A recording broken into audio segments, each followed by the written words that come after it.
Good day, everybody. Good day. Attorney Greg Lake here. Welcome to the Entheogenic Esquire YouTube channel and podcast. I see I've got a few people here already. I think I know just about everyone in the chat.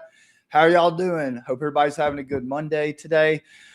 Today, as announced through the thumbnail, we're going to be discussing these very suspicious text messages, right, that I've been looking at for probably several weeks now and really just mulling over it. I mean, I got to be honest, is that this text message stream, which was published attached to the state of Utah County DA's response to the defense's motion to disqualify. Now, we know that the judge just ruled on that. I believe it was last week. Sorry, my memory slipped me a little bit, but we know judge, said no, he's not going to disqualify, especially not the whole office, but not anyone. So the whole DA's office still in, but in their response to the defense's motion to disqualify, obviously the issue there was second in command, Chad Grunander's daughter was at the event. Okay. And so that was really served the most foundational premise upon which the defense based its motion. So in response, the state obviously wanted to fully define that whole situation. What did she see? What she didn't see? Was she traumatized?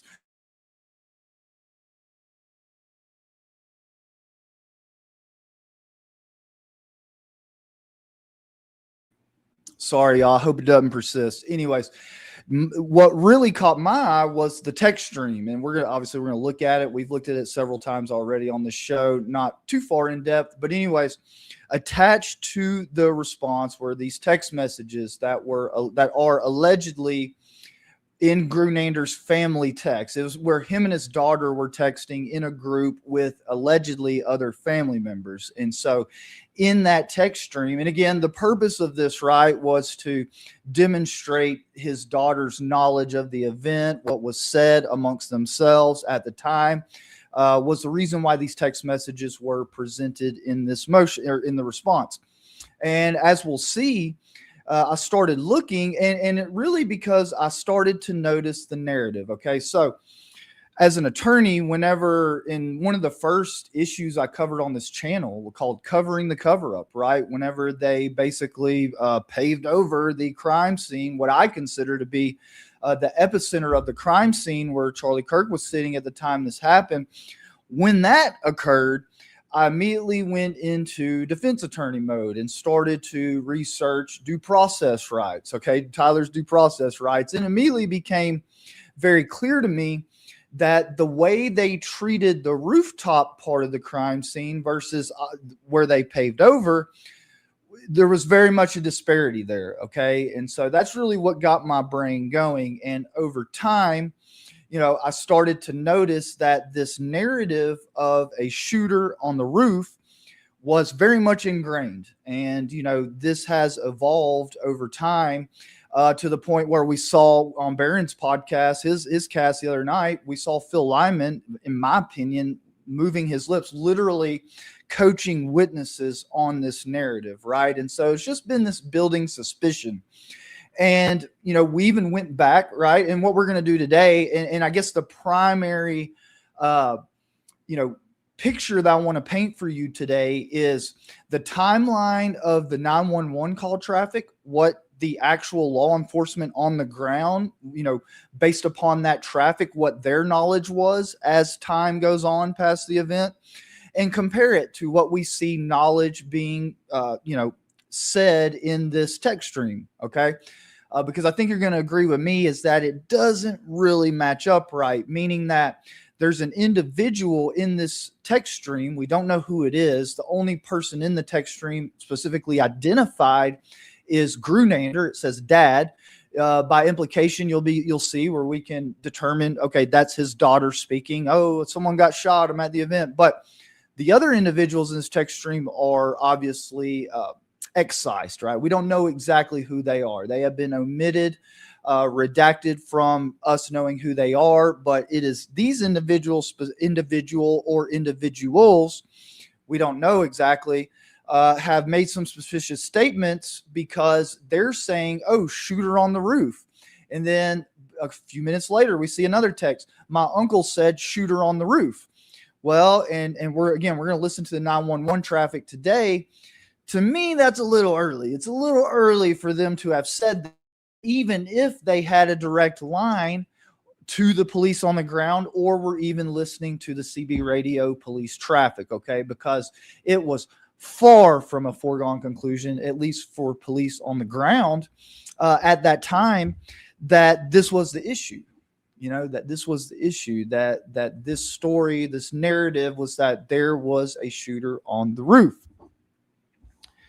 And, like I say, this suspicion's really been mounting. And, I hate to think, I really do. I don't want to wake up in the morning and think, okay, the Utah County DA's office was a, part of this psyop, right? And I guess I'll just say it. I did a stream the other night. Yeah, I believe, like many other creators, like pretty much everyone in my community believes that this was an actual psyop, okay?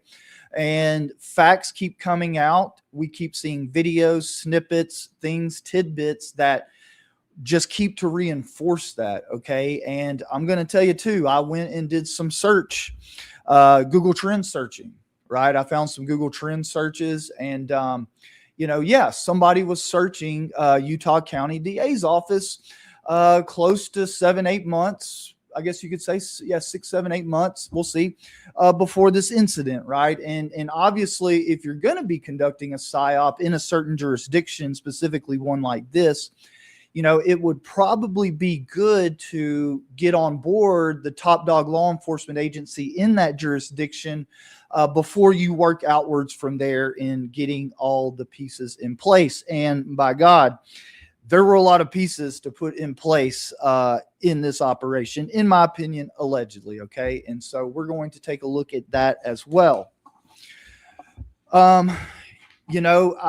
We will see, and just to give you a rough sketch of the timeline before we jump into the call traffic specifically, but, it was like 22, 23 minutes after the incident where this police officer comes across the alleged rooftop position where they believe Tyler Robinson took the shot at. Again, even then, right? It's like, oh, well, I see a position here. It looks like it's got a line of sight stuff. So, even then, the conclusion, at least with police on the ground, it seems wasn't foregone. But as you'll see, apparently others had reached that conclusion before the police had on the ground, at least law enforcement on the ground, had stumbled upon what is now alleged to be the sniper position where Tyler Robinson allegedly took a shot. Now, one thing too, right? We hear about this uncle in the text stream. You'll see there's a reference to an uncle, right? And look, by God, that could have been anybody out there, but there's only one uncle that specifically has been identified out there by the last name of Lyman. And we'll talk a little bit too about Phil Lyman being there and what his, what we know now factually his involvement was, things of that nature. Okay. And we talked to that, the media narrative, right? It was almost immediately they were putting on witnesses, alleged witnesses, right? Some being coached apparently by Phil Lyman, others who people just straight up believe were crisis actors. And, and then last week, if we remember on my stream, we watched the witness statement of the guy. Oh man, I hate that. I can't remember his name, but we saw the one witness statement and, people had different feelings. I apologize. Different feelings about the witness statement, but it seemed to me based upon some of the other candid contemporaneous witness statements that I've seen that many of them were saying sounds more like a firecracker. Several of them I saw said sounded like it came more towards where Charlie was sitting, not behind the roof. And then the one we saw, remember, the guy had an issue with whether a rooftop position would have actually had a line of sight to where Charlie was sitting at that time. And so we kind of see this, the narrative being manufactured very early on. And so when you see people in making statements early on that, oh, shooter on the roof, right? Shooter on the roof.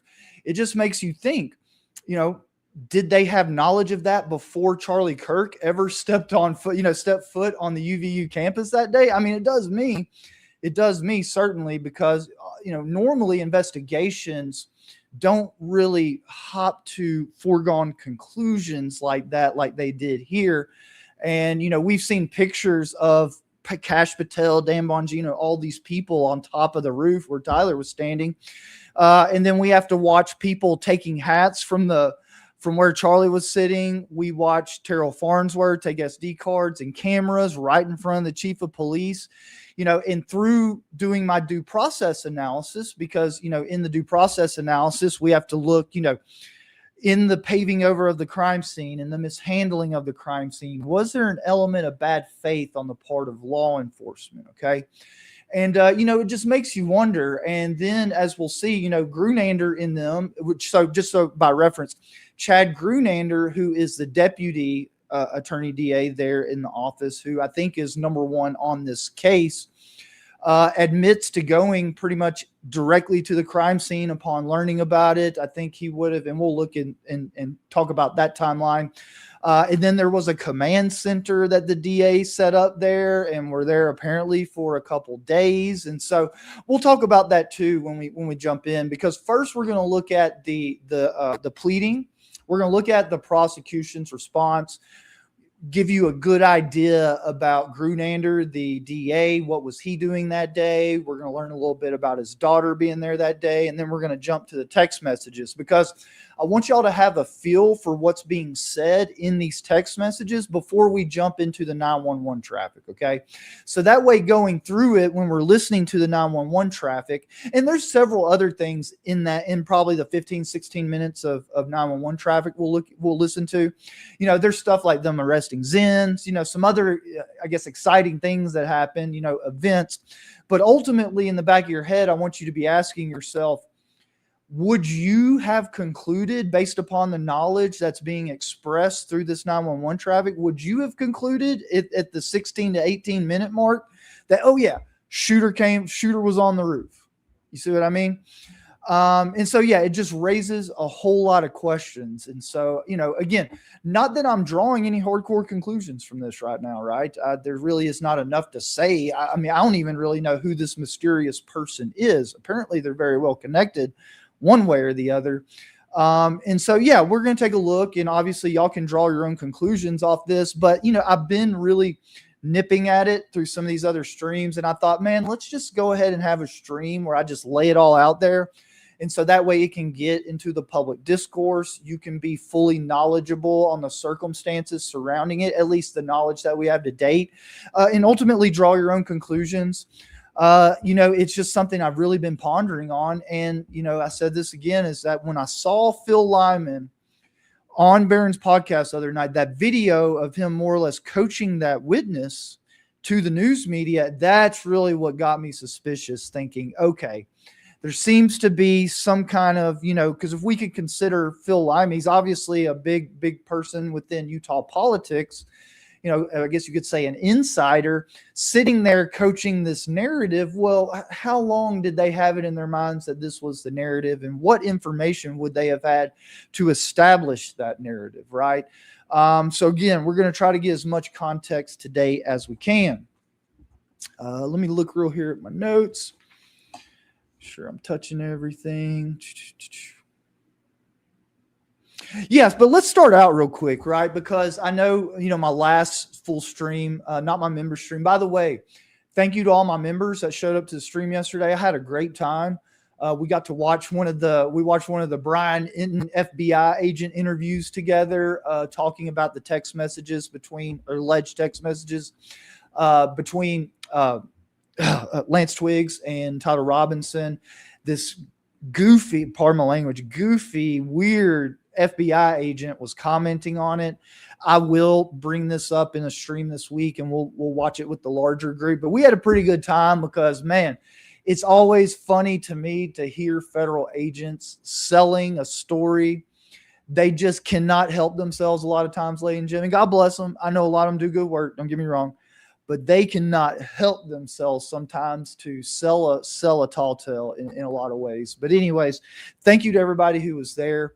Again, I'll be playing that in other Brian Inton interviews with people in this context in future streams. And so, yeah, but hey, before we jump all the way into the core material today, I just wanted to share. And again, maybe there's not a lot to what I'm about to show you, right? Maybe there's not a lot, but I figured that y'all might find this kind of interesting. And let me make sure I don't let me make sure I don't do a Baron on you. Here we go. So I wanted to show this, right? So just so y'all see what the search term here that I looked for. And in all, and let me say this in all fairness and full disclosure, this was my first time really messing around with the Google Trend search term database, I guess you could say. I think a lot of what Baron had pulled up early on has been erased. So I was really just wanting to know if there was any connection between our greatest ally and the Utah County DA's office, right? Because ultimately, and I'll say it again, if you're going to plan a PSYOP of this nature where you're going to have some criminal activity going down as part of the psychological operation, you're obviously going to need the top dog law enforcement officials in the jurisdiction on board. At least that would probably be the most advisable, right? In this hypothetical psychological operation situation, okay? But anyways, yeah, so I just looked and I said, well, what about Utah County DA? What about that office? Anybody look or reach out to them or, at least research or get familiar? Possibly. So what I found right here, you can obviously see the jurisdiction that we are in our greatest allies territory over there searching. This was in 2025. And yeah, right here. It shows February 22nd to March 1st. Now, I think when it says the number 100, I don't think that necessarily means 100 searches. I know Baron, thank you very much, did some educational bits on, assessing these. But just wanted to point this out. I don't know if that means 100 searches per se, but it does mean that this was searched from our greatest ally in between February 22nd, March 1st, 2025. So that would have been roughly 6-7 months before all this occurred. And, just thinking about architecture of an operation, again, I think that would probably be one of the first pieces of the larger puzzle, the PSYOP puzzle, to try to get in place. Okay, so again, I'm not reading just a ton into it, y'all. So don't think I'm like showing this trying to be flashy. This isn't as good as what Baron got for sure. I mean, no way about it. But I just thought it was interesting.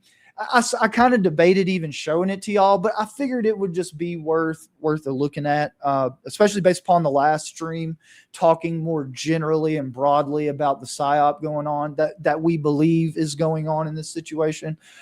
So anyways, I will not digress too far on that. Thought y'all might find that interesting. But let me go ahead and switch to here. I'm going to go ahead and pull up the pleading. And let me cycle to the first of it here.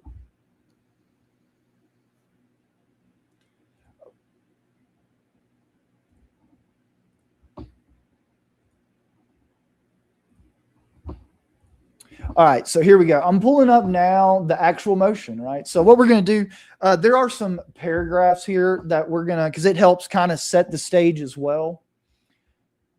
Again, so this is the opposition to defendant's motion to disqualify the Utah County Attorney's Office, okay? As stated, and I covered this in depth, the actual court proceeding with Allie Top Files. Hello, Allie, if you're out there, God bless you, you and Chris. I think I'm going to be with them this week. Is it this week? Yeah, the 13th is going to be the next court appearance, and I'll talk about that specifically, but just wanted to make that announcement while we're here. But anyways, this is their response. I obviously read through this in order to be, knowledgeable to be on Allie's stream last court date, but, going through it was very interesting, right? Very interesting. So I had some paragraphs down here. So again, this is explaining the extent of Grunander, the DA's, his daughter's participation, what went on for her while she was at the event. So this is what I'm going to look at. Okay. And let me check my notes real quick.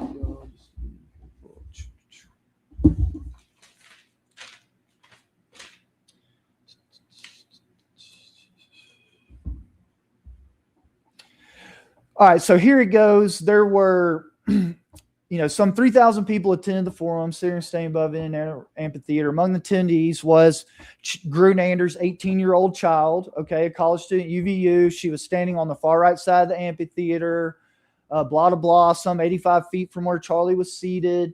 There's no line of sight between. And so just look at this, too, as we go through this. Like, again, foregone conclusion, right? This is the line of sight because Tyler Robinson was at this rooftop. And they're advocating their position, right? So it's not surprising, but they are dead set that this shot came from that rooftop, and they have not backed off of it from even, I think, before the incident, to be quite honest. There was no line of sight from this girl's position at the amphitheater to the low-C center roof, blah, blah, blah. Charlie Kirk finally got there. Okay, so she says that she did not see Charlie get shot, okay?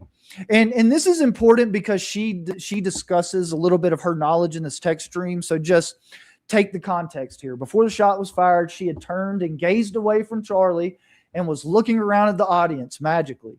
As she was looking at the audience, she heard a loud sound like a pop, and then someone yelled, "He's been shot." Everyone realized there had been a shooting. Attendees crouched down.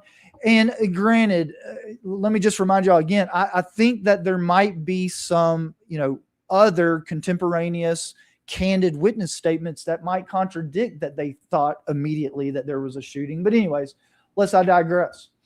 And after a few seconds, people started running away. Let me move this over here. That way it'd be a little bit easier for me to look at. So she never looked back at Charlie and thus did not see him get carried away or see his wound. She did not see anyone in the crowd or elsewhere with a gun and did not see anything that made her believe anyone that she saw was involved in the shooting. Even after running into the building, she states that she did not know really what happened. She heard that someone had been shot.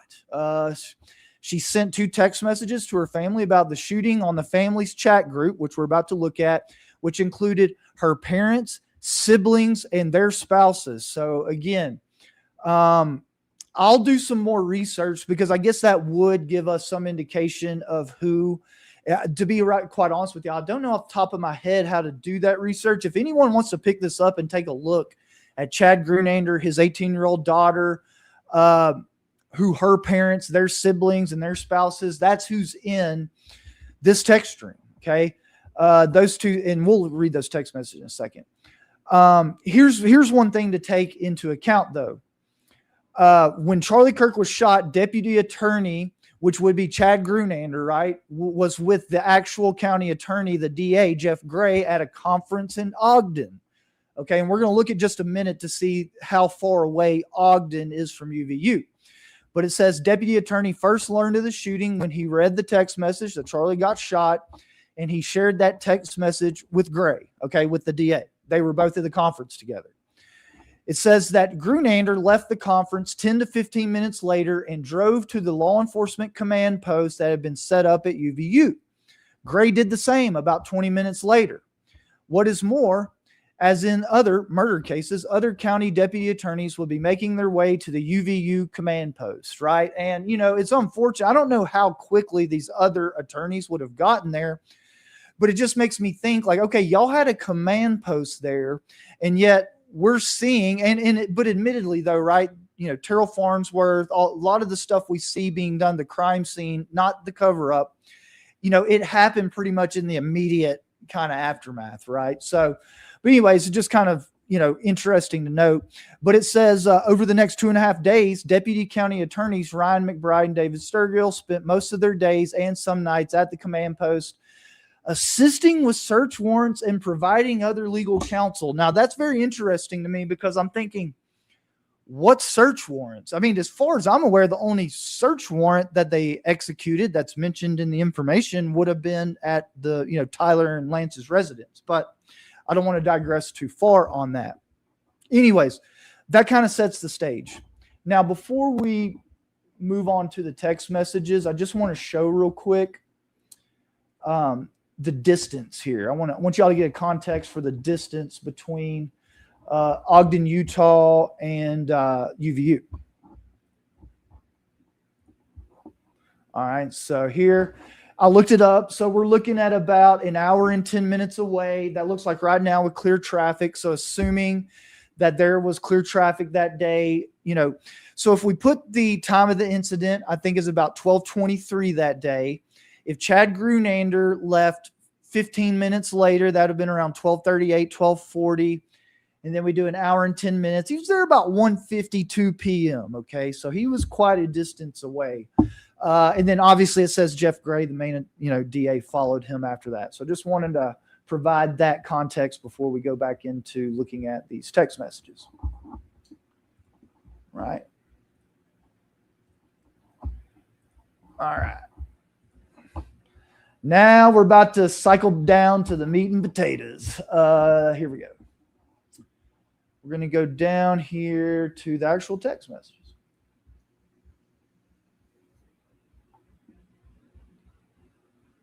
All right. Addendum A. Here we go. And I'm going to go ahead and beef it up a little bit for y'all. So Charlie shot at 12, or pardon me. Allegedly, Charlie was hit with some projectile in and around about 12:23 p.m. On the day of the incident, which would have been September 10th, 2025. Okay, so this is Grunander's daughter texting. This would have been approximately 2 minutes after the incident, 12:25. Someone got shot. I'm okay. Everyone is going inside. Again, 12:25. Again at 12:26, Charlie got shot. Oh my gosh. People say he was shot in the neck and his head like tilted or something. Again, this is the blue text, from what I take it, are Grunander's daughter. Obviously, when we were texting on these iPhones, the blue is usually yours. The gray. So the people who are in the gray are obviously they're omitted here. We don't know exactly who these people are, other than we know the context that these seem to be people in Grunander's immediate family. But here they go. What the heck? Insane. He had answered one question and was talking to the next person. This was at 12:32. Is it confirmed? Like, is he dead? Okay, Dad. So this is going to be Grunander's first text to this text stream. Okay. He says, did you hear a gunshot or what sounded like a gunshot? This was 12:33. Again, what? Oh my heck.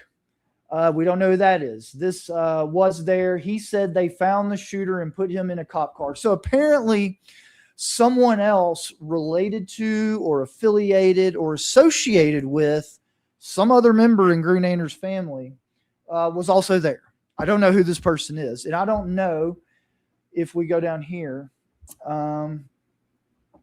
I sure heard it. This is Grunander's daughter. I sure heard it. Everyone started screaming and running. A few people said they saw the shot hit his neck. Not sure. I left my bag with all my stuff because I didn't have time. So here is the suspicious message to me. This is the first suspicious message to me. At 12:39, which would have been approximately 16 minutes after Charlie was shot, shooter was on the roof. Okay. Shooter was on the roof. So again, it's just like, this seems to be someone making a pretty factual statement. Shooter was on the roof, and not, again, I mean, we could even say at that time, it might've been kind of jumping the gun a little bit for them to say for sure Charlie was shot. But look, I can see that. And I would bet that there were people there that were alleging it, et cetera, et cetera. But when it goes, hey, Chris, what's up, man? Nice to see you here. Appreciate it. Yeah, if y'all don't mind, if y'all can, hit the like button. Just try to get the algorithm going. I'm really trying to hope some of the bigger content creators might pick up on this and report it, and maybe we can get some more information going in on it. But yeah, all the likes I can get, very much appreciated. Thank y'all very much. Your support keeps this thing going. It's not easy with this type of content. But anyways, lest I digress. 12:39, 16 minutes later, shooter was on the roof. Now this, I kind of did find this suspicious. Now she goes, doesn't surprise me. Now, and the reason why I say that is, the other witness, we watched that interview the other day, the non-media filtered interview that we watched, said it was surprising to him that the shot would have come from the roof, because he thought there would have been line of sight issues. So I'm just thinking, maybe a lot of people there might have thought the same thing, that like, hey, Charlie was under a tent, pretty like near enough to these roof positions where it might not have had a line of sight. I don't know if that would have been something readily apparent to them. I would just imagine that they would have believed at first, at least, that it came from closer to him. And as we saw the witness statement the other day, he reported that the sound also sounded like it came closer to Charlie as well. So again, that could have just been his perception, but again, just thinking. So anyways, the weird thing is the guy asking the debating him in the moment was talking about shootings in the US, I think, the guy debating him. Now, here's another.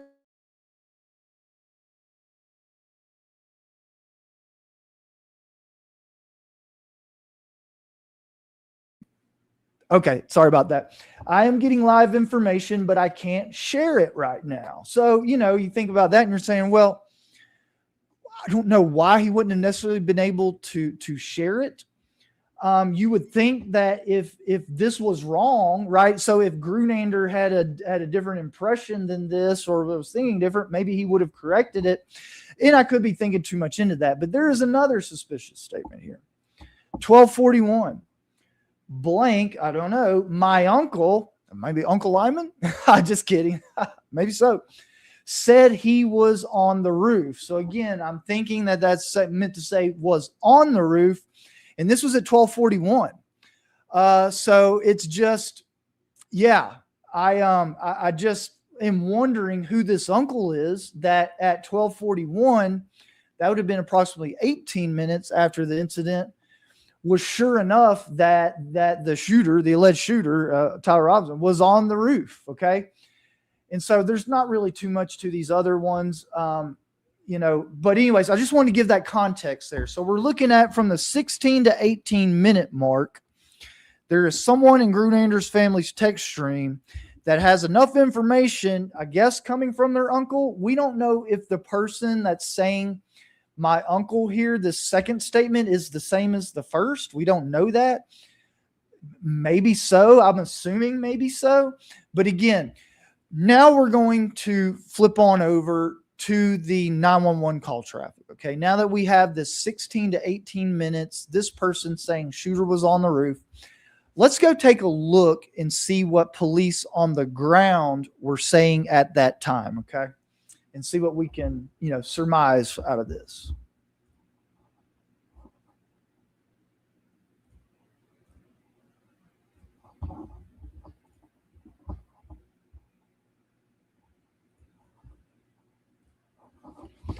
And this is this channel is South Coast Listening Post. If anybody is interested to go listen to this themselves, I'm telling y'all, every time I listen to it, there's another little tad bit of information that pops out at me.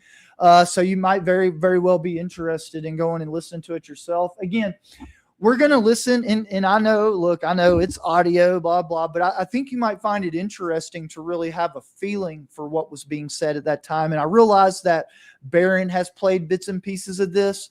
I'll obviously be stopping it throughout to make comments. I'll be looking at the comments here too. If you think something's interesting pointed out, I'll take a look and maybe we'll stop, have a quick discussion. But yeah, we're going to play it up through the 16, 18 minute mark.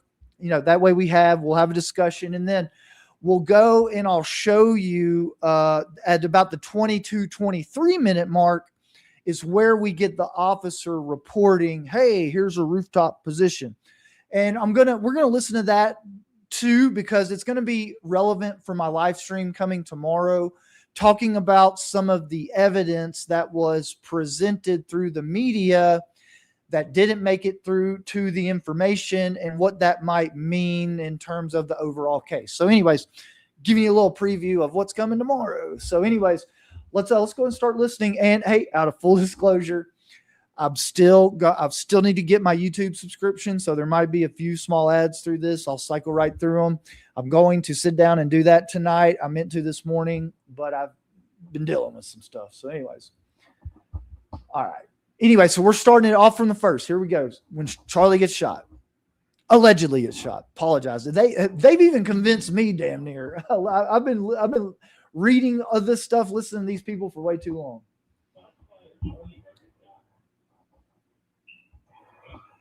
Alpha 1 or Alpha 11, we have shot fired. Shot fired.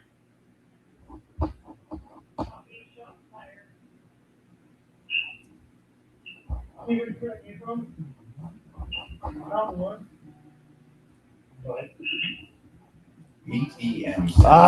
They hit me at the first. That wraps around your foot and ankle like a therapeutic boot. All right, there we go.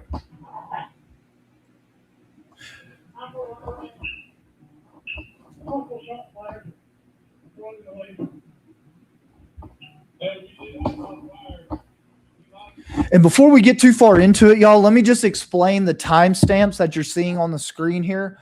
Obviously, this is okay. 1424. So normally that would be 224. So this South Coast listening post, whenever they started this video, I didn't play it. I scooted it forward, but they say that they're 2 hours. They're over here on the East Coast. So what you're looking at, 1424, is East Coast time. So just realize that there, when we're looking at 1424, it's 1224. I guess it would have been Mountain Time there that day. So I just wanted to clear that up with everybody. And again, the alleged shot was at 1223. We're starting here 1224. Report shots fired. So let's keep it going.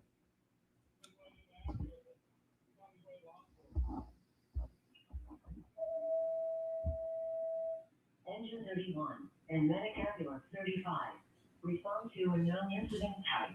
At 3, off in Utah Valley U. On fire 2. We need EMS here. We got one down in the crowd.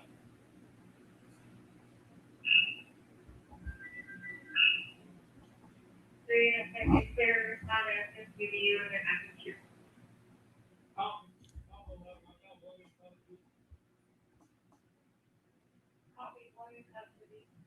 Okay, real quick. Yeah, I'm going to stop a few times.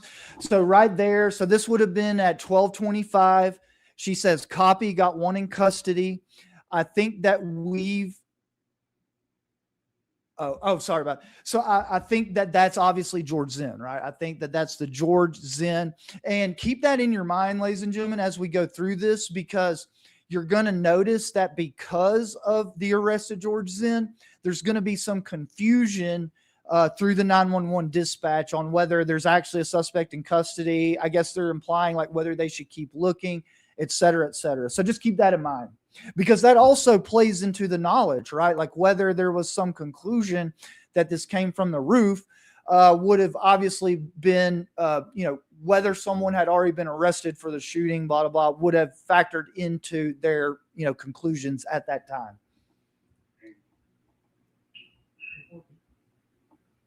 Where you at, 11?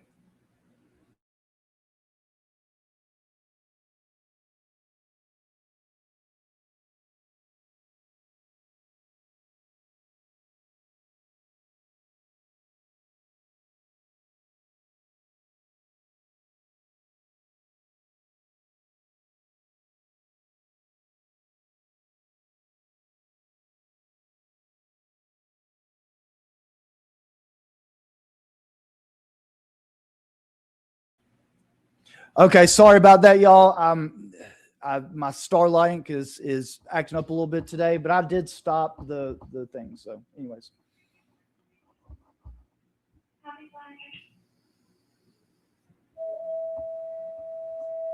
Battalion 34 respond to a known incident type. At 3, off in Utah Valley U. On fire 2. 355 running around. 329 around. 6 up. We're not sure yet. We're trying to get units that way. 212, while you're out shortly, over at our channel, please. All units just respond, don't call out. Hey, I need somebody in the car now. Squad 31 respond to a known incident type. At 3, off in Utah Valley U. On fire 2. 405 and out. Is it a woman female? Where did he be? Come down the stage area.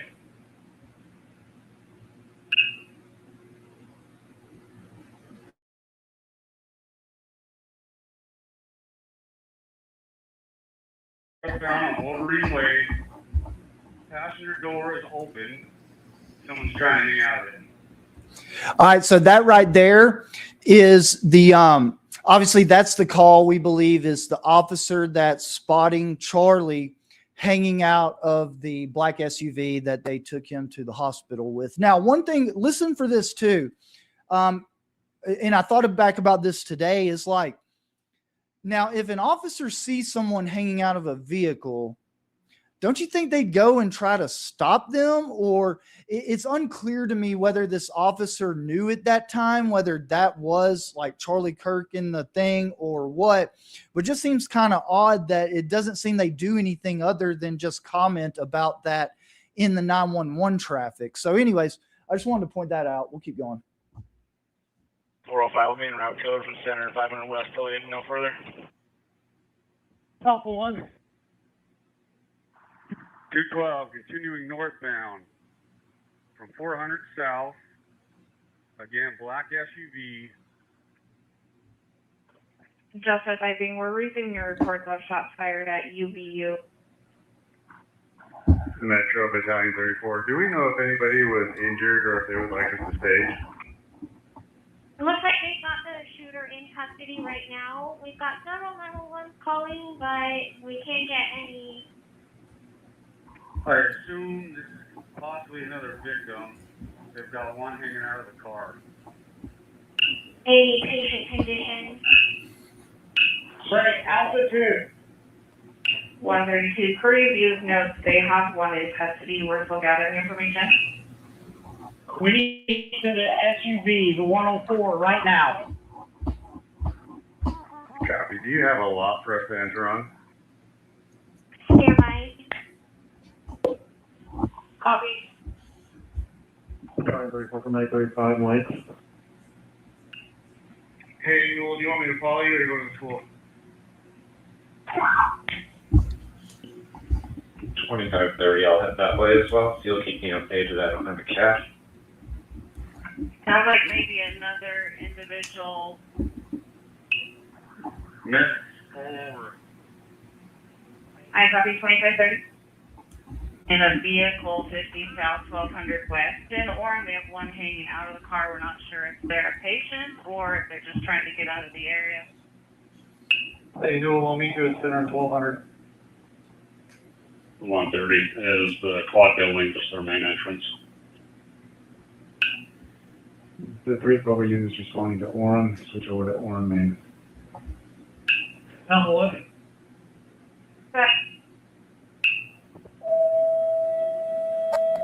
Ladder 33. Respond to a known incident type. At 3, off in Utah Valley U. On fire 2. 405, I copy. Switching. Is anyone switch? What's going on? 2530 is going where? Hey, your channel is passed with 3-day maintenance. This is 3-day dispatch. Yeah, I have these, officers respond to this area, so we can cordon off this scene. Okay, so real quick, just that right there was the call. If y'all remember a few streams back when I was talking about the UVU police chief being right there, like watching Terrell Farnsworth and company, like basically beginning their whole process of, what do you want to call it? Fondling with the crime scene. He's like literally sitting right there with the radio about to pull it up saying, hey, we need to cordon off this area when they have, the crime scene, literally while they're, looking like pretty much directly, or was just looking directly at Terrell Farnsworth, them in the crime scene. I mean, again, as an attorney, I'm just at a loss to understand how, outside of some kind of foreknowledge or bad faith, to explain how something like that even occurs. Lest I digress. UVU saying they have shots fired. The clock. 1J20, I was going to advise on a call we've got going in to UVU, but if you're just 1011, you can catch my feet. This is why your regular cargo pants fail. No. You need Hate you, bearskin ads. cargo pants. The world's. All right, back to it. I'm getting a membership. I promise. My wife is gonna remind me today. I'm notified Tiverton Hospital. We're about there in just a couple minutes with a victim. Negative. We've got one for sure. Over at UVU, sounds like. Apparently they're saying they already have one in custody, though, so I wonder if there's anybody else that's so large.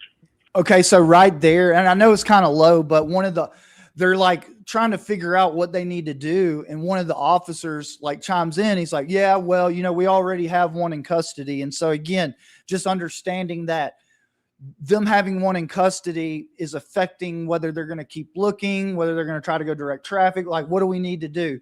And so as you'll see, them having arrested George Zinn really kind of throws, as intended, I'm sure, right? As intended, George Zinn's arrest throws a wrench in their response. And for our purposes here, it throws a wrench in what conclusions could they have, or did they have come to at that point in time. So just wanted to point that out as we continue.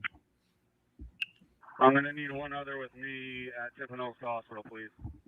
Later on to Tiverton Hospital.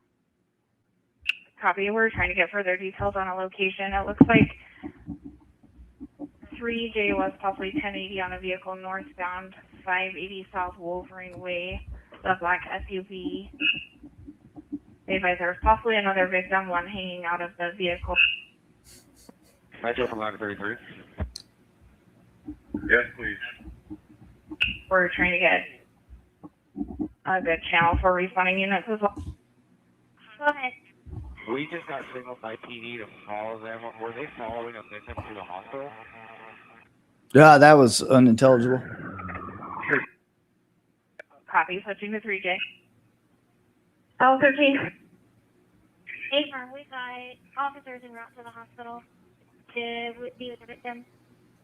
Go ahead. Yeah, sounds like that. I don't know. Still trying to figure it out. 28 Alpha 13, go ahead. Alpha 13. Copy at 1229. Do you copy my last traffic? You're low volume. What? Can you repeat that, please? That's on 1133. We did not copy that traffic. We do have officers following the victim to Tiverton Hospital. South units, where do you need us to stage? 1 male, here. Beginning now is 27049. Copy. I can help you with whatever you need. It's just been chaos. Can you repeat, please? That's another thing too. And it might have been a little low, unintelligible, but she said it's complete chaos, but please go ahead. So again, there's just a lot going on here. I think you'll agree with me at the end of it, like drawing anyone with law enforcement having drawn a conclusion that there was a shooter on the roof. I think that's a bit of a stretch, but let's digress. Copy that. We confirm if they want us to meet them there or if they want us to go to UVU.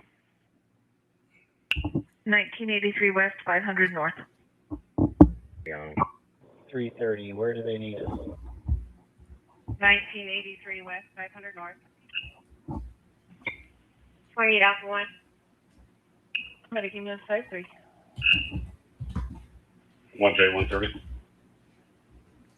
Ladder 33, engine 34. We're in the area. We'll head towards camp. Alpha 1 from dispatch. Copy, thank you. We'll be back out to UVU. Is there any units on law 1? Is the UVU incident operating off this channel? Responding to the UVU. 28 Alpha 1. 2550. I copy 2550. I have other units that have switched to 3J me. Alpha 1, can you copy dispatch? This is 3J dispatch trying to get Alpha 1. Metro, do you have a best access yet? just advising there is another report of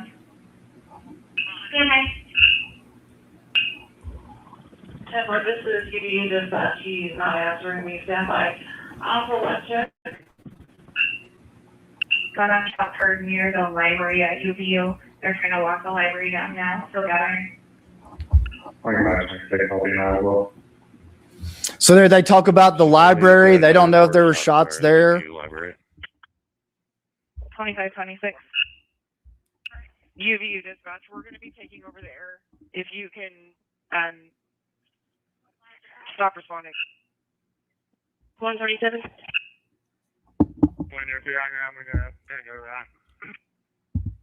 137, confirming you're en route. Over. 3:30, I'm on campus. I just need to know where to go. 502, I'm en route. Do they want our airplane if they're still pursuing? Confirming 4343 North 100 East. We'll check with 3J. 28 Alpha 13. 10-4, break. 1J 130. We've passed Orem, Maine and UVU, so you can go to Orem, Maine with any traffic. Someone should ask Big Sarge if we can go. Are there any 28 Alpha units that can respond and advise where 3 days needed? Copy. Units covering.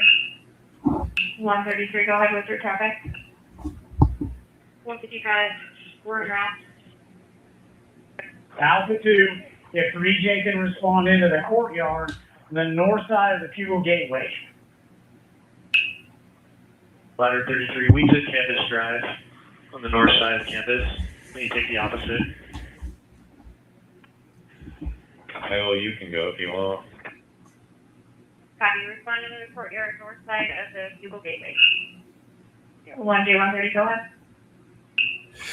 Real quick, y'all, I was thinking, you know, what she just described, the north side of campus on Campus Drive, like apparently that's in and around the area where Tyler allegedly, you know, ran and dropped the rifle allegedly. So that's interesting too, whether they could pull the data, the GPS data to show that whether there were police officers in around that area at the time they allege he went. So I was just thinking, and someone made a good point that this 911 traffic could potentially help drive or oppose the state's narrative in this instance. I'll talk a little bit more about that. Driver for 33.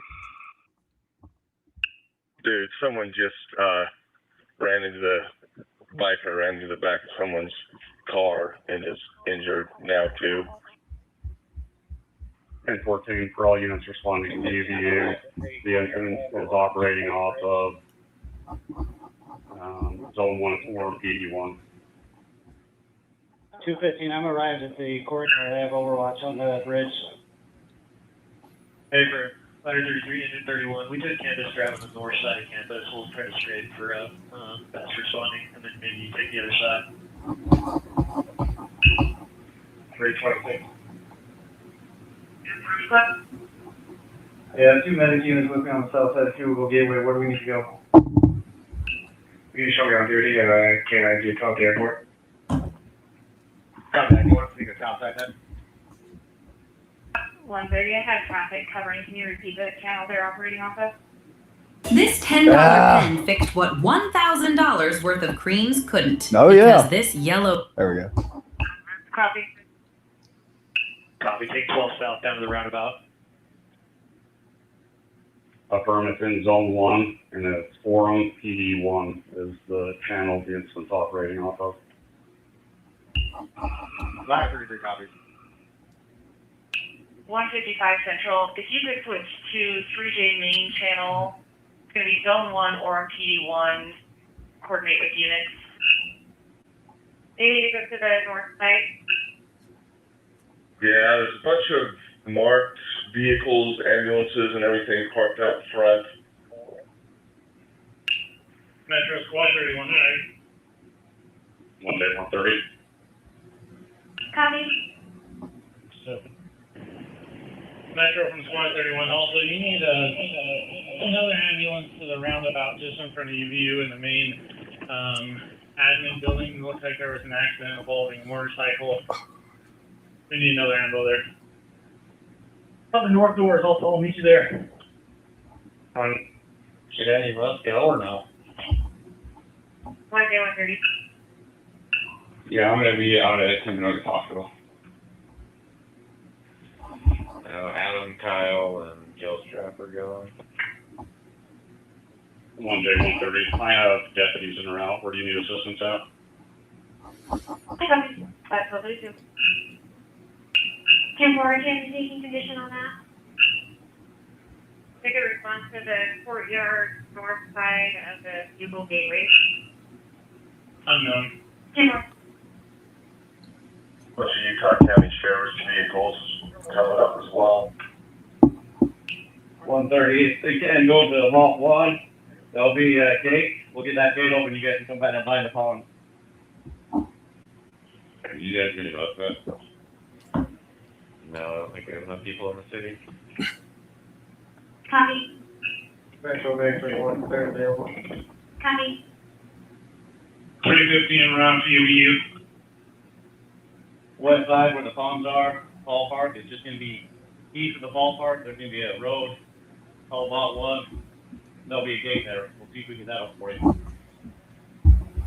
199 at IPV. 1J129. I'm gonna hold a county canine headed that way. Where do you need us? Alpha 1. Right. Can we get 3J's detective unit here? At the courtyard. That'd be affirmative. We were 3 cars on shots fired. Hey, 1C. I'm southbound on I-15, coming up on University Parkway. I'll be around as well. 13J6, I'll be around to assist as well. I copy. They're operating off of Zone 1 or PD1. Okay. Metro Medic 24 is en route. 1J129, I copied your traffic. They're requesting a response to the courtyard north side of the Bugle Gateway. Spoke to Sydney, said that the shooter is on top of the building on the far north side, maybe the PS building, and just east of the library. He's wearing jeans, black shirt, black mask, long rifle. 1J. Okay, so that was one of the first reports that came in. And I think Barron covered this too. But yeah, there was alleged that there was a person on top of the library, I think, maybe the north, like the library, with a mask and blue jeans, black shirt, and a mask. I don't know. But you'll see there are several reports that come into that regard. But, again, there is no conclusion that there is actually a gunman on the roof. There's obviously reports, but you'll see it's chaotic. 130, the gate is open. Copy. East side of the ballpark, the 2 ponds, there'll be a parking lot called Lot 1, directly south of the building. Yeah, if they're letting like a fire truck back in here, like it should be clear, right? We have 4 2J units arriving on scene. All incoming units coming into UVU. There was 1 shot. We are staging at the front of the school by the roundabout. As units arriving, if we get multiple rolls of crime scene tape and meet us in the quad in the center, we need to take this off and push some of the people out. All units responding to UVU, just be advised, we have information that the shooter is on top of the building on the far north side, just east of the library, wearing jeans, black shirt, black vest. We are hatching to regional currently. Go ahead for battalion 34. We confirmed with the animated entry, and there are no other victims. Find out from 3J dispatch. Apparently there was a shooting at UVU. Find out if they need any help.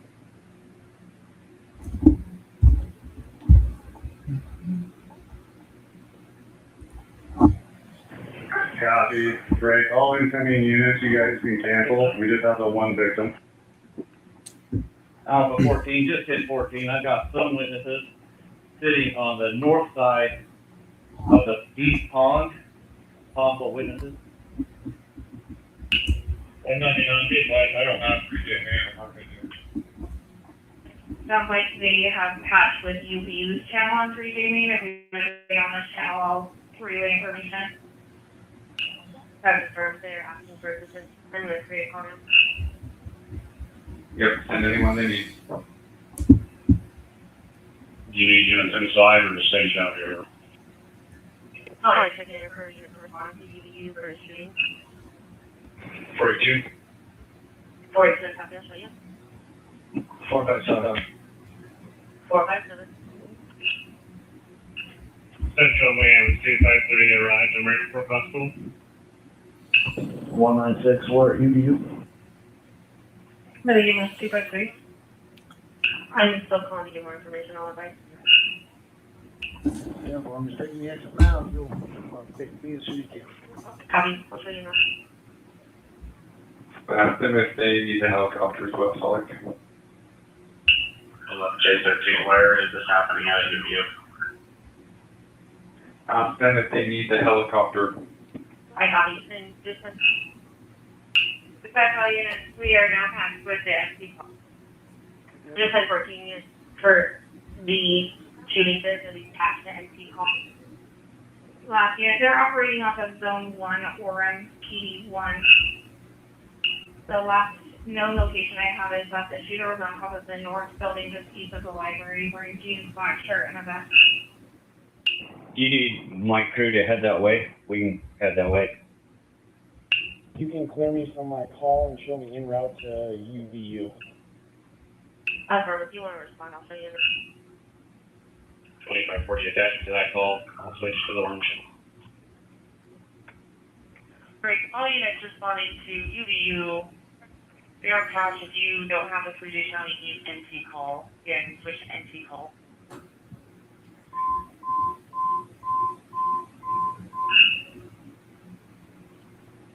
No, we'll have him stay out on the freeway and cover calls on the freeway for now. Active shooter UVU on Orem channel path. All units on the Olympia side, 4MPD1 and UVU are now patched with regional channel. 1J132, where do they need more units at? So right now we're in the 16 to 18 minute zone for this. So again, this is right now is when this text message is coming through. We have enough units for now. Right about this time is when the text message is coming through to Grunander's text message. Say, hey, shooter's on the roof. My uncle said shooter was on the roof. So again, just kind of tipping y'all off there to, peek into what they're saying. We need to start dealing with traffic. If we could have a few units set up a perimeter. 311 en route UVU. I'm getting misinformation. Do we have the suspect in custody or not? 137 confirming the suspect is in custody. See, there's confusion, right? UVU to 1014. They are stating that they believe it's a single victim, single shot. It was near the central campus quad, and the shooting came from above a railing. Negative. I'm confirming because I've been told that the suspect has been taken into custody. See, there's confusion. They can't determine whether Can they you confirm radio patch with Orb's main channel? I don't have that channel on my handheld, and I'm not picking up anything on the channels you advised to the patch. Is that channel unit suspect is not yet in custody? I don't know if you have this info, but witnesses here stating the shooter came from about a 12 o'clock position, elevated at about 100 meters out. Copy. Hey, Sarge, do we have any drones up that can clear our rooftops? 1J12, what was the patch again? They're patched with NT call. Report like this. Just spoke with PD, they said they're unknown, if the shooter's in custody. As far as I know, we do not have the shooter in custody yet. 1J502, I've arrived on 383. I've got a drone. Where do you need it? Copy. All units, exit the structure. Go ahead and head out to 12th West near the baseball fields. We'll stage there. whoever has the drone, let's go up on the east side of Tampa. It's called the Losi Center. See, right here. Area, but if you can get it up there in that area for me. So it's not until approximately about 18 minutes in where they even start to discuss even looking at the Losi Center. Now, there were some reports, right, of a shooter being on the roof. But again, as we're listening to the dispatch, there's been no zeroing in on that as the location of the shooter. I mean, hell, up until this point, they were really having trouble identifying whether there was only one victim. Just a lot of confusion going on. Now, I do want, before we get off of this, to play the part where the officer does come upon the Losi Center position. Let's see, where's that? 26.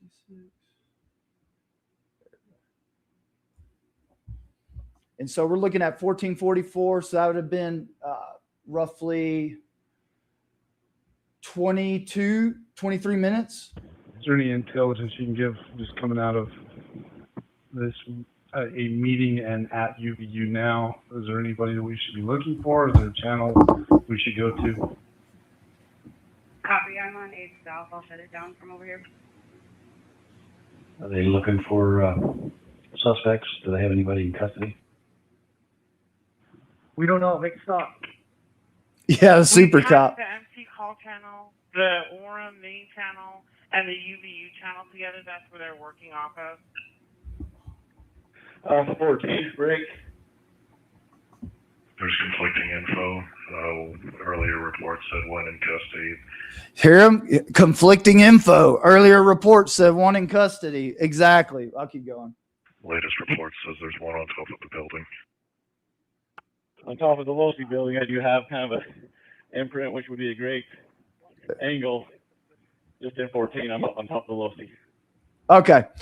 So that was it. So that's where the point. So this was 1445. So 1245 would have been roughly 22 minutes after the incident, right? And again, and we got to remember this too, is that, you know, he walked up there, he allegedly saw these imprints, and he's looking, he's like, oh, well, this would have been, you know, a decent line of sight I'm looking at. So, you know, I'm sure that at least in his mind, and maybe some of the others on the, you know, on the line at that time might have started to think, okay, that's probably where this, you know, alleged shooter was stationed. Because obviously there were, and in all fairness to the text stream, there were other reports coming in of a shooter on the building at that time at the library. So again, you know, I can't sit here and say for sure person in Grunander's text stream necessarily might not have heard some witness tell them that, or maybe they saw it, right? It just seems very odd to me that it was stated as a very matter-of-fact thing. Shooter was on the roof, not shooter is on the roof, right? Because that's the reports that they were getting, right? That the shooter is on the roof. So just, it's very interesting to me, and just something in the back of my mind as I'm seeing all these evidence come in, particularly Phil Lyman coaching witnesses that the shooter's on the roof. Just saying, just really gets my gears grinded. And, you know, the fact that it turned out that they put all this attention and manpower up to the rooftop versus the actual, what I consider, right, where Charlie was at, to be the epicenter of the crime scene. And that's what I've been working back from, is wondering, well, why did they do that? And so, you know, this, how strongly they believed in this rooftop shooter narrative has been a question of mine. And then that, you know, evolved into, you know, when did they start forming this narrative? And I'm just telling you, like, it seems that these higher officials seem to have been sold on this very, very, very early on in this investigatory process. Now, you know, and again, why is that? You know, obviously this guy came up on the Losi Center, looks at this spot, et cetera, but I'm just having a hard time as to, like, was that really enough for them to hone in solely on that spot, let the bottom of it where Charlie was sitting just completely go to the wolves, right? I mean, that's basically what happened. Completely go to the wolves. And then here we are left with, as far as I know, no real forensic testing, analysis, video coverage of that spot. I still think it's up in the air where the video that, Terrell Farnsworth took, where that has ended up, So that's why I wanted to play this. Maybe y'all might be able to look a little bit further. Grunander's family, I don't know who these people are. Grunander getting live information that he can't talk about at that time. I mean, I don't know really what to think about that too much. Let's think about this. Would Grunander have chimed in? Like, let's say Grunander knew at that time that it was still up in the air.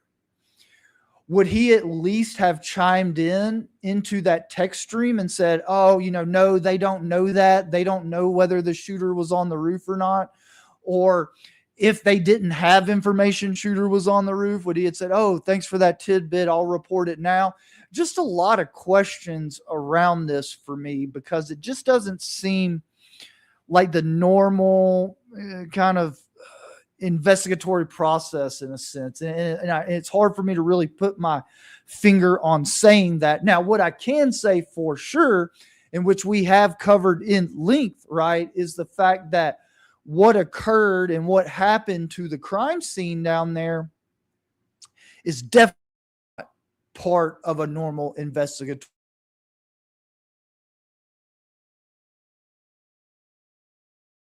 Just don't see that having been told to allow Terrell Farnsworth and company to do what they do. I mean, and again, and I covered this as well, is that there was a person that was actually arrested the next day for just being within the crime scene tape that they eventually put out. And again, so that goes back and begs the question. I do believe, just my opinion, I do believe that that person being arrested the next day on suspicion of obstruction of justice was to try to dissuade other people from coming down there and taking a look at the crime scene. Again, I don't know that for sure, but this whole PSYOP thing, I just see the media being used in a very real way to try to shape and carve the narrative. And at that time, I think they were trying to prevent or, again, dissuade people from coming down there and getting a look themselves. So, here we are. But yeah, like as far as the text, and again, we'll look at them one more time. I mean, we just heard the 911 traffic. So again, just see what you think as far as, is there something suspicious with these people knowing at this juncture, shooter on the roof?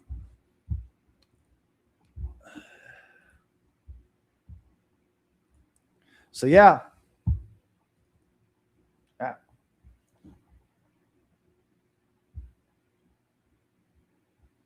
Shooter was on the roof at 12:39. So again, we just listened to the traffic, law enforcement traffic. I'm of the opinion that to the extent this person was getting their information from law enforcement on the ground, I don't think they would have gotten that information from them, just because there was, based upon the back and forth exchanges that we listened to, it was not a foregone conclusion at the time. And there was a lot of, people still referring back to George Zinn being in custody, whether they were even needed to be looking for a suspect. And that was even right around that timestamp.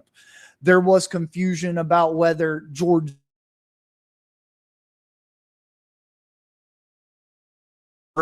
Again, I'm going to let y'all, as far as jumping to your own conclusions for sure. Again, my gut feeling is just there's something not right here. I have a feeling that this whole narrative was established before Charlie Kirk ever set foot on the campus that day. I just have that feeling. I really do. And obviously the push by Phil Lyman and others to carve and direct that narrative into the mainstream media, which, and let me remind y'all, culminated with the judge issuing a gag order. We're not going to really be able to develop that narrative now, right? The only way that we're able to really counter that narrative, because, hey, the forensic analysis, we're left in the dark on really whether any real forensic analysis was done. We definitely know it can't be done now that the crime scene's been paved over. And so by the gag order being put in place, people can't talk about what they witnessed there. All we really have, all that I can really find other than the one I showed y'all the other day, which was from Scout. Thank you very much, Scout, was a real nugget. Really the only witness statements that we have that are on YouTube or any other platform really are the ones selling this narrative, right? This narrative that came pretty early on in all this and has continuously been, forced upon us. Real quick, I heard y'all talking about the screwdriver. Very, very interesting. I'm going to be doing a stream on the screwdriver, and I'm going to be talking about the allegation that Tyler showed back up to try to retrieve the rifle. After yesterday, us watching the Brian Enton video and really looking at the text and looking at it in a more broader context, there's no timestamps there, and that's really convenient, right? Because, and hey, let me point this out. Let me point this out real quick. What do y'all see on these text messages? I think I see some timestamps. I see some timestamps. I'm having a hard time of understanding why, if they were going to produce those messages, and people who were at my stream yesterday, really those messages are, when you really remove them, and I'm going to do a video on this too, when you remove the text messages from the pile of evidence that is alleged in the information on file right now, you really don't have, I don't think you have probable cause to have Tyler Robinson incarcerated right now. And I'm going to lay that out more specifically in a stream, but I just wanted to announce that because it's thinking in that direction has really helped me understand why we've seen so much of these news, particularly Brian Enton discussing the text, having Lance Twiggs' alleged aunt, interviewed. That's really helped put that into context for me. I just don't think that they have, and I've been going back and forth with my Chat GPT, just kidding. But I've really been looking at the standard for probable cause in Utah, as far as what the prosecutors need to have to keep someone incarcerated like this and like challenging probable cause. The standard is very low.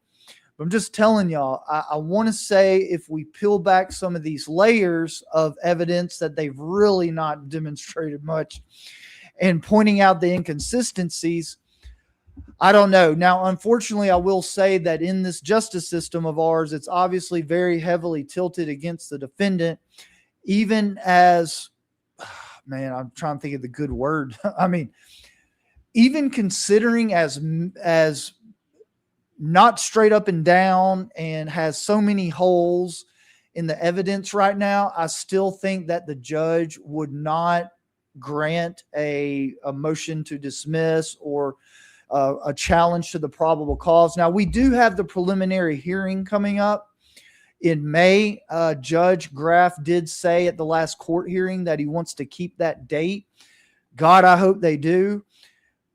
We will be hearing on the 13th. So the good thing about the court date on the 13th is that I don't know if judge will rule that day, but we're going to hear arguments over whether the pretrial evidentiary motions are going to be kept private. So that'll be interesting. Now, I obviously, man,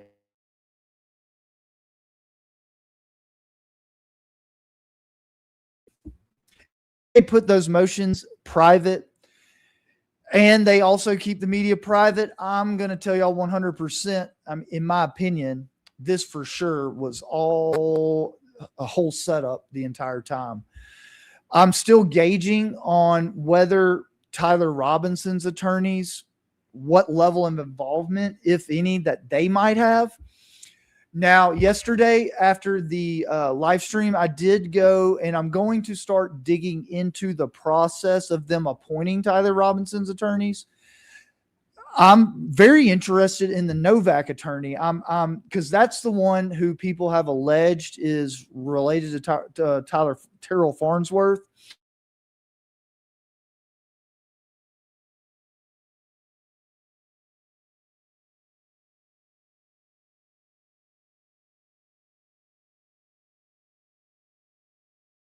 I'm going to go sort all that out for everybody. That's one thing that I think has been lacking content wise, is like a real good development of that process, because I am personally curious at this juncture what level, if any, of involvement that these people might have in this whole thing, because quite frankly, I'm looking at it and them wanting to keep the pretrial evidentiary motions private too. Yeah, I'm just having a hard time with it. I just don't, this doesn't feel natural to me. It doesn't. But anyways, yeah, if y'all can give a like, let me, I'm going to check the comments here before we bone out. Thank y'all for sharing space with me today.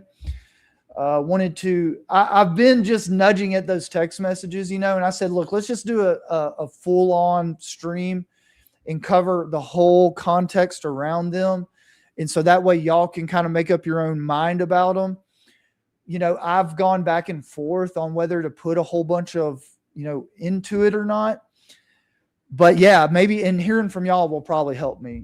If y'all tell me, Greg, get off that. And Mystic, thank you very much for the super chat, love. I appreciate all the support. I really do. Thank you. But if y'all tell me, Greg, move on, I will. And I'm going to regardless anyways. But, if y'all don't think there's nothing there, then maybe there's not. But it just seems a little suspicious to me. And I know I see y'all going, Elena or Lisette. Yeah. So I keep getting a lot of this too. And I've actually heard both ends of this. I've heard some people tell me that they've seen, who's the main lawyer? The, man, tell you real quick. What's her name? Oh man. Oh, I got it here somewhere.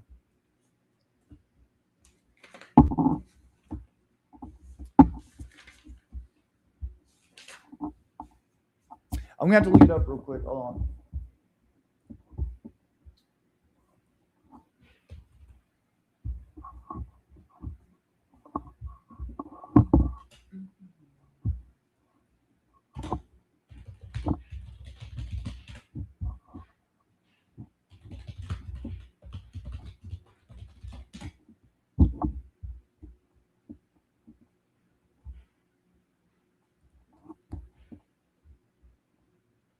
Oh, Nestor. That's right. So yeah, I've heard both. So I've heard some people say that they're looking at this other case and Nestor looks to be a really good attorney and it gives them some confidence that maybe she's going to do something here. I see Lisette saying here, I am so sus of the defense, especially after seeing them in court now on a different case. I've been telling y'all, I'm going to go check it out. I'm really on the fence about his attorneys. I just don't, for me, I don't feel that they're really being as aggressive, I think, as they can, but I'm going to reserve that. A lot of legal commentators on Fox News, as we've seen, were like giving them shit about filing the disqualification motion. And let me say this, and let me walk back the aggressive judgment for just a second, because, the law wasn't really on their side too awful much on that motion, but yet they still filed it. I agree with what they did. Obviously, it's a capital case, so I really think that they should be pulling out all the stops. So, going through that, yeah, I'm kind of liking what I see. Even though they didn't win, I think they did put up a good challenge, and the law really wasn't on their side. But I'm just having a hard time with the motions being private. We covered the other night some of these other news segments with the lip readers and stuff like that. It's just, that is terrible. That is very terrible. And they are out there trying to sell very hard in the media, this narrative. But in the overall, perspective, I still think that the built-in procedural tools that we have, that the court has to try to impanel a truly impartial jury, I still think will be sufficient to get around all that. And sometimes I have to think, are we really in that big of an echo chamber, in that, all the content creators like me and others really have been on the side of Tyler Robinson, pointing out all the flaws, developing these other theories. And so, when I consider that, I'm thinking, no, you want the media cameras in there. We need to see all this. We're going to break it down out here, and we're going to convince the people that Tyler Robinson's innocent.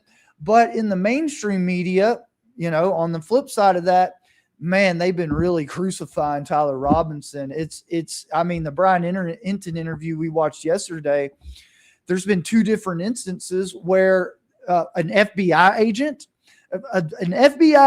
not a doctor, not a psychiatrist, yesterday said, because he believes, by looking at the text messages, that Tyler Robinson is a sociopath, those text messages are so sociopathic that it makes him believe that they're real. When you hear stuff like that in the media, it's just incredible. It's ridiculous. And, man, and to be honest with y'all, it's why I'm here on almost a daily basis trying to fight again. I mean, not the only reason, but like, it really gives me impetus to get here and speak against all that nonsense, just complete nonsense. Lest I digress.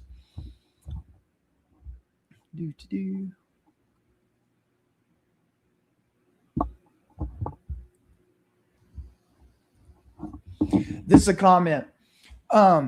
Robert, yeah, so, and obviously Barron's been talking a lot, or at least in a couple streams ago, about Hunter Kozak, and he showed Hunter before, doing the acting part and stuff. And I had sent Barron, I've actually showed the portion of this video I'm talking about here, but there's a video of after it happens. And so here Robert says, and if you remember the kid that was talking with Charlie Kirk when it happened, he didn't drop to the ground when it happened. Then he was on the TV show talking to Erica Kirk.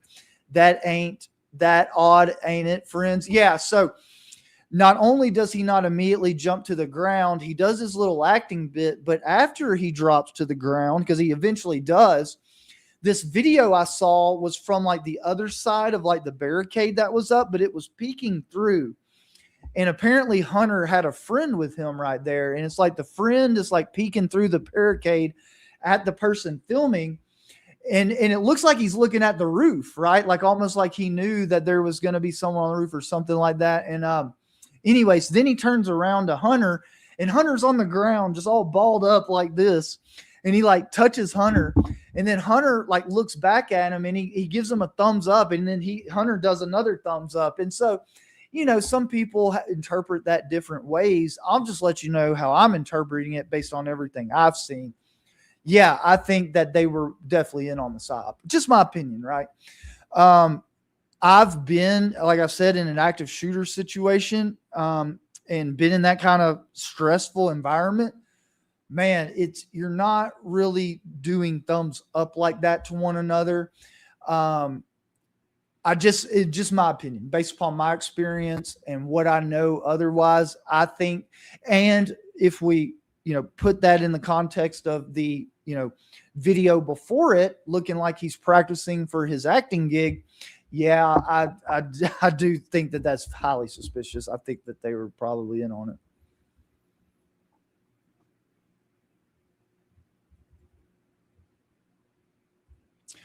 Yeah, so Lisette too, the Lyman thing, that's why I always watch a lot of these other content creators, specifically Barron, just all these new nuggets.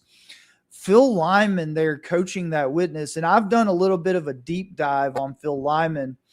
I tell you what, next stream tomorrow, we'll have a bit where we discuss Phil Lyman, because there's some odd things to me. And quite frankly, I'll say this now, he was pardoned by Trump in 2020. It seems to me that if Trump administration, people connected in around Trump needed some favors from Phil Lyman, whose family member apparently owns half the block right there by UVU, would be a great person to bring in to help, establish a narrative early on, amongst other things, right? So yeah, it's observation. Phil Lyman, man.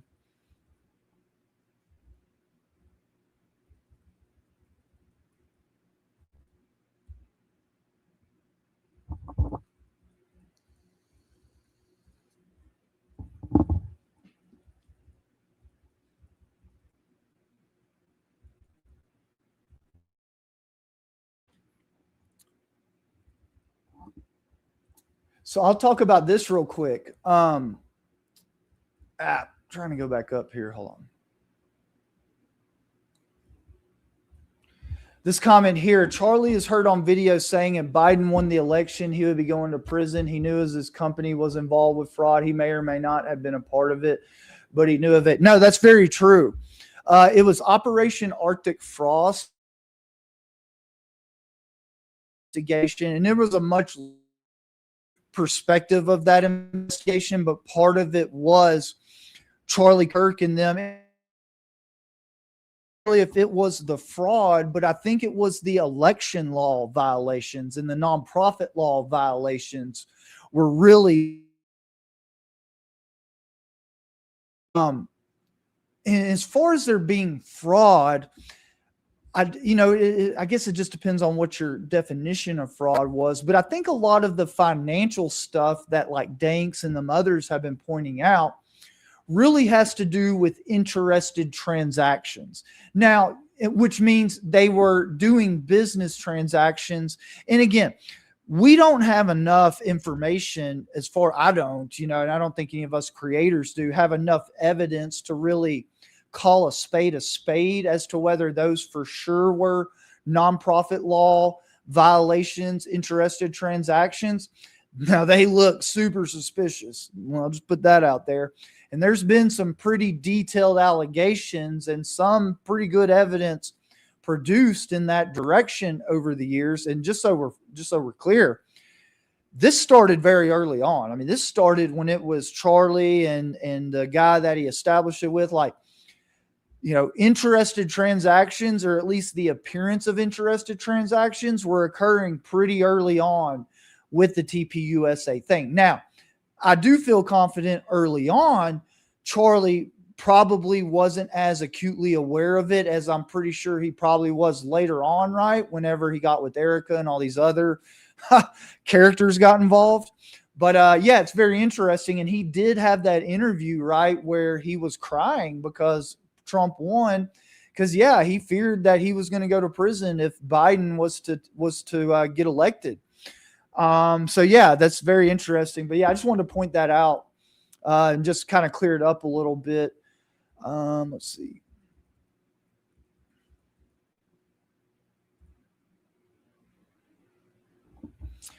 And I see y'all going back and forth here. Y'all know I've been staying away from the drawing any hardcore conclusions on here as to whether Charlie Kirk is still with us or not. I realize people have really good arguments and observations on both sides of it. And I'll state again why I've been staying objective on this is that, I think if me as a content creator and an attorney and someone producing content for y'all, as we're trying to make sense of all this, I think if I conclude one way or the other on those issues pretty firmly and it'll just affect my ability to really bring y'all the larger picture. Okay. Because obviously that would start putting blinders on what I'm looking at and what I'm considering, et cetera, et cetera. So I'm trying to really stay out of it as far as just to generate content. But look,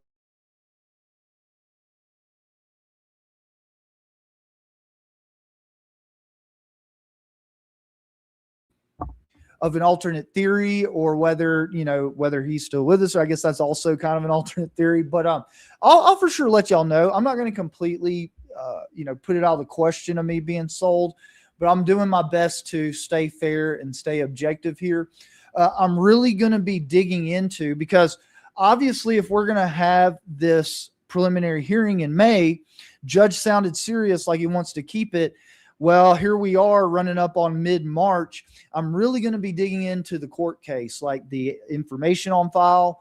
I'm going to be covering these hearings coming up. I'm going to be trying to make sense out of Tyler Robinson's attorneys, why they might be filing these motions that otherwise we think are kind of fishy that they're filing. That's really where I'm going to be digging into pretty good moving forward.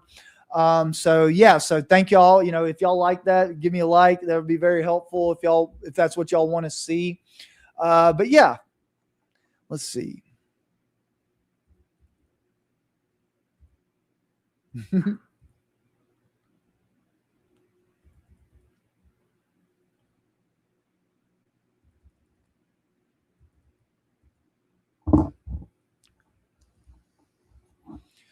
Loomis, I don't trust the defense team. The court refused other attorneys, offered free to defend him. Someone on TR defense is related to the guy who took the cameras. Okay, yeah, so I'll sort this out for a second, because I'm about to go down this direction. And I take it with her comment, this would be something very interesting to y'all. So yeah, I'm on the fence whether I trust the defense team. From my understanding, it wasn't necessarily the court. So apparently, and I'm going to dig into this, but apparently, the person in Utah County who approves indigent counsel, so appointing attorneys. So this is a capital case, so that really narrows down who they could appoint. But yeah, they refused, apparently, other extremely qualified death penalty attorneys who are willing to do it for absolutely free, and instead appointed Nestor and Novak, who I think is practicing from out of state, California, pro hoc vice. That's how I practice most of the time in other states.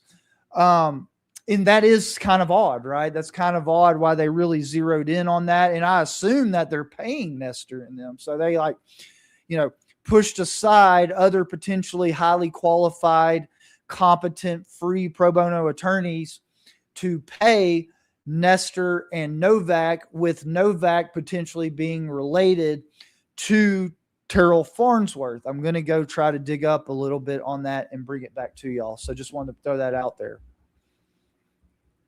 But great observation. And yeah, I'm on the fence of whether I trust them too, just to be quite honest with you.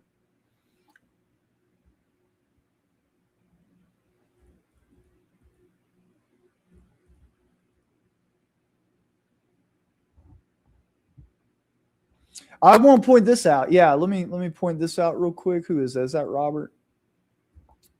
Yeah, this is true.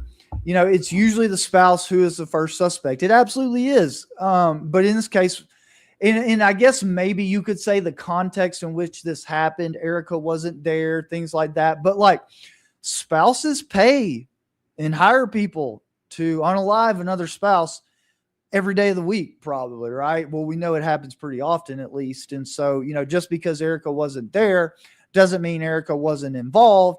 As far as I know, I don't think that they've even questioned Erica in any kind of real capacity on her involvement. And just to put this out there, based upon what I've seen, I kind of think the people who would have been questioning her, well, they might be involved as well. So let me just set that where it is, set that to the side for a minute. Yeah. Thank you, Tammy.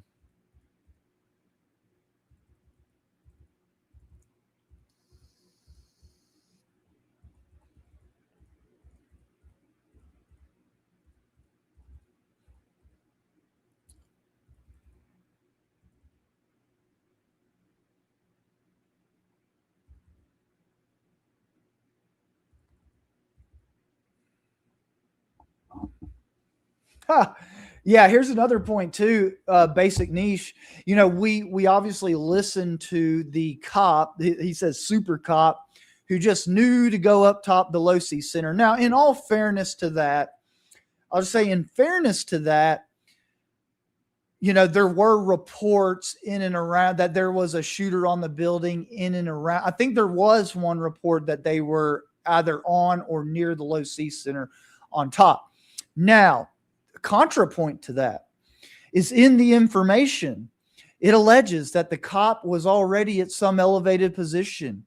And as soon as the shot went out, looked around and just had the intuition that it was on the Losi Center. And if you remember back to Barron's podcast, he talks about, from the shot to when he got there, and we were, noticed that today, obviously, it was like 22 to 23 minutes, right? So, it's funny, if he was to have identified the Losi Center immediately as a good possible position, man, would it have taken him 22, 23 minutes to get over there? That's a good question. I mean, just the maps I've seen of the UVU campus from Google Maps, I don't think it would take 22, 23 minutes to walk across the whole campus. So that's kind of funny too. But it gives us definitely something to think about in the context of the 911 traffic. This allegedly the cop was up there, all this. So keep that on the back burner. But yeah.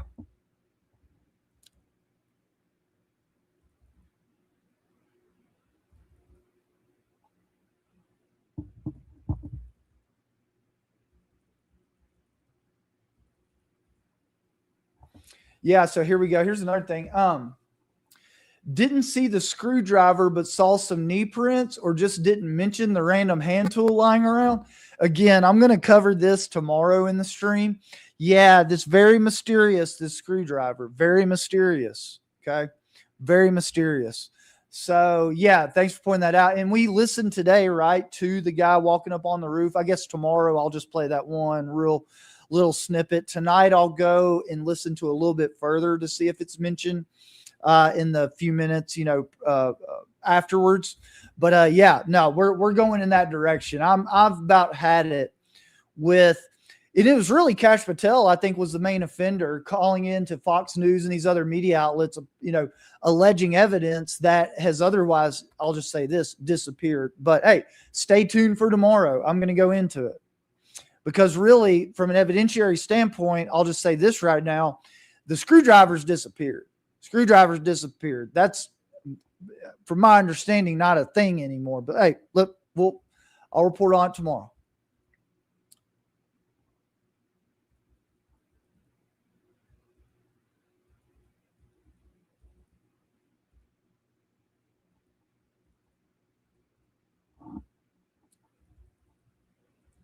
So let me say this, so I just saw a comment. Oh, here we go. Basic niche again. There's so many rooftops in that area. Must have been intuition. In reality, it's a little bit worse than that, because really, when you break it down and look at it, where Charlie was underneath that canopy, because I think Charlie was actually sitting on some elevated thing. He's like 6 foot something. There's just not a lot of rooftops that would have had a line of sight to where Charlie's neck was. And with that being said, to be quite honest with you, I'm having trouble assessing whether Tyler Robinson from the Losi Center allegedly would have been able to have a line of sight to Charlie's neck. And with that being said, we covered the extra camera gate the other day, right? That third camera that I believe would have probably, because that camera was, I think, lower than where Charlie's neck and was a little bit further behind. I think that camera would have been able to see someone on that roof. And obviously that camera and the SD card, from what I understand, is no longer with us. Okay. So just wanted to point that out while we're here talking about it. Yeah.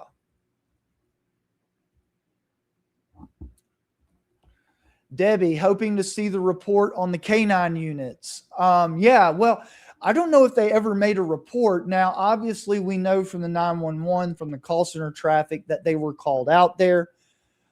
There's nothing in the indictment information to indicate that they ever hit on anything, and that allegedly the way that the gun was found was from the FBI showed up and found it. And then I made the comment the other day that had that gun been shot, the 30-06 on top of that roof, I think the canines would have at least, hinted and gone up there. They should have been able to smell I believe they should have probably been able to smell the gunpowder residue in and around the area where the shot was allegedly taken. So, but that's just me kind of musing a little bit. I don't know 100% on all those items.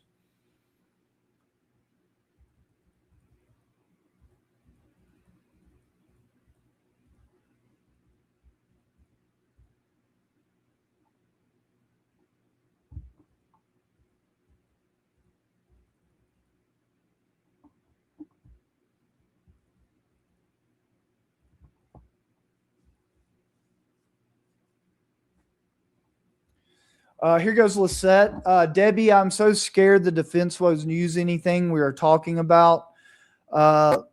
Like the canines, he is presumed innocent. They don't have to do anything, but in this case, there's so much they can use. There really is. Yeah, I mean, I kind of worry about that too. And I'll talk about that in another stream. I'm going to go, I will, here's what I'm going to do. I'm going to pull out the stuff that like us citizen investigators and content creators have kind of drummed up. And I'm going to go through it and tell you what I, as an attorney, think that this should be something or not, whether the defense should really be picking up on and maybe talking to some of us out here. I'll make a list and we'll talk about that, but I kind of have the same concerns, just so we're clear.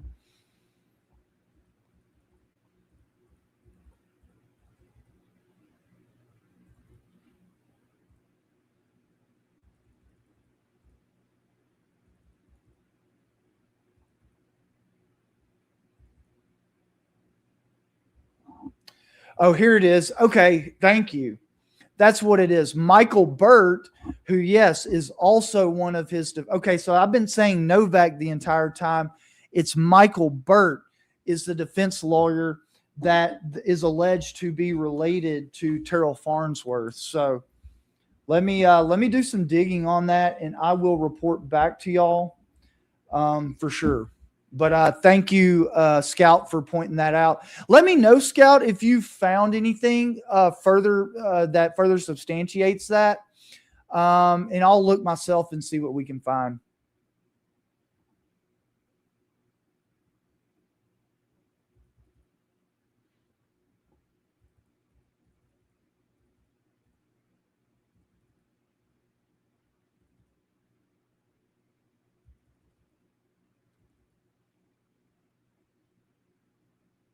Yeah, Lisette, if you got clips, anything you got, just send it to me. Entheogenic@gmail.com. Yeah. Michael Burt was on the Mendez defense team.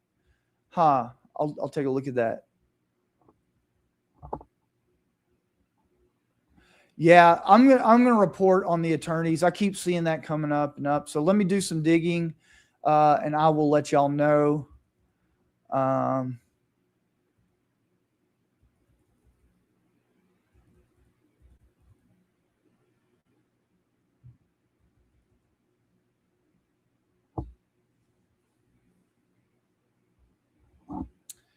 Robert, I'm not sure what you're talking about here. You're saying they shouldn't be allowed to do that at all, right, Greg? Not sure really what you're referencing, brother. Maybe it's the attorney thing. I think that's what y'all were talking about. And yeah, because Tyler's indigent.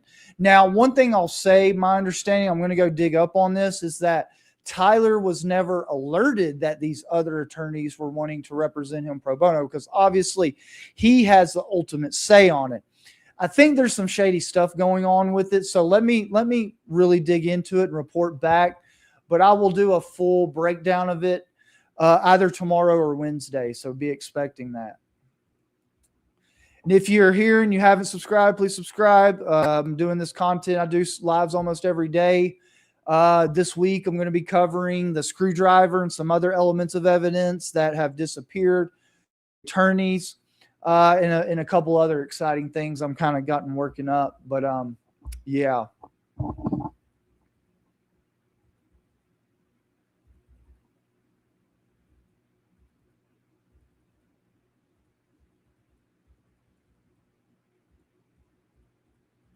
Brett, good to see you. Appreciate it. Yeah, I do follow Brandy and Billy. I've looked at some of their stuff. They have been going to the court proceedings. Yeah, I am. I'm live with Candace, going to Candace right now. It's probably a good ending point for me. Yeah, well, thank y'all, everybody. I do appreciate y'all showing up. Much appreciated. If you haven't already, please subscribe. All the likes, all the comments, all you can. Every little bit goes a long way to get the message out there. I'm going to keep digging in. I'm going to come back tomorrow and Wednesday and Thursday. I'm going to be doing one live stream on these missing pieces of evidence like the screwdriver. And I'm going to do a deep dive into the attorneys. I'm going to see if I can get the journalist who originally had reached out to get attorneys appointed for Tyler Robinson. I'm going to see if I can speak with her or even maybe have her come on. Would be epic to discuss that. And I'm going to report on it because I think that is going to inform me on how much I trust these people. So anyways, much love. Thank y'all very much. God bless. Enjoy the rest of your Monday. I'll probably be back tomorrow. If not tomorrow, Wednesday for sure. And yeah, have a great evening. Thank y'all.